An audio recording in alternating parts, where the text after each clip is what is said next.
Actually நான் வந்து இன்னைக்கு படிச்ச கதை பேர் வந்துட்டு சிங்கப்பூர் சுப்புக்குட்டி அப்படின்னு சொல்லிட்டு.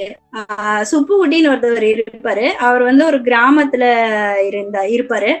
ஃபர்ஸ்ட் எடுத்தோடனே கதை எங்க இருந்து ஆரம்பிக்குதுன்னா, சுப்புக்குட்டிய வந்து அவங்க கிராமத்து சங்கத்துல இருந்து, ஜாதி சங்கத்துல இருந்து அவரை வந்து நீக்கிடுவாங்க. அங்க இருந்தா கதையே ஆரம்பிக்குது. கிராமத்து சங்கத்துல இருந்து நீக்கின உடனே இவருக்கு ரொம்ப வருத்தமா இருக்கும். அந்த வருத்தமான விஷயத்த வந்து வீட்லயும் வந்து அவரை ரொம்ப சத்தம் போட்டுட்டு இருப்பாங்க. இந்த மாதிரி அவரோட ஒய்ஃப் வந்து அவங்க அண்ணன் இருப்பாங்க. அண்ணங்கள் கிட்ட எல்லாம் சொல்லிட்டு இருப்பாங்க. அதாவது என் வீட்டுக்காரர் வந்து இந்த மாதிரி பொறுப்பு இல்லாம இருக்காரு. எப்ப பார்த்தாலும் போனே பார்த்துட்டு இருக்காரு.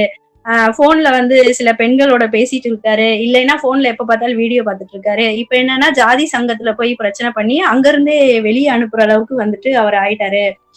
ஜாதி சங்கத்துல இருந்து வெளியே அனுப்புற அளவுக்கு பிரச்சனை பண்ணிட்டு வந்திருக்காரு.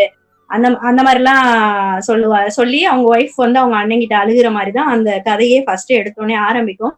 ஆனா அவங்க ஒய்ஃப் கத்துறத பத்தியோ எதை பத்தியுமே வந்துட்டு பெருசா அந்த சுப்புக்குட்டி அவருக்கு வந்து பெருசா எந்த ஒரு அக்கறையுமே இருக்காது. இவருக்கு வந்து என்ன யோசனைனா, நம்மள வந்து சங்கத்துல இருந்து நீக்கிட்டாங்களே அப்படிங்கிற ஒரு கோபம் இருக்கும். அதாவது சோசியல் மீடியா வந்து ஒருத்தவங்கள வந்து எவ்வளவு தூரம் வேணாலும் ட்ரெண்ட் ஆக்கலாம். நம்ம வந்து எவ்வளவு வேணாலும் புகழ் அடையலாம். அதே நேரத்துல அந்த ஒரு பர்டிகுலர் பீரியட்ல திரும்ப நம்ம வந்து டமான் கீழே விழுந்துருவோம் அப்படிங்கிற மாதிரி அந்த ஒரு காமெடியா அந்த கதை போயிருக்கும்.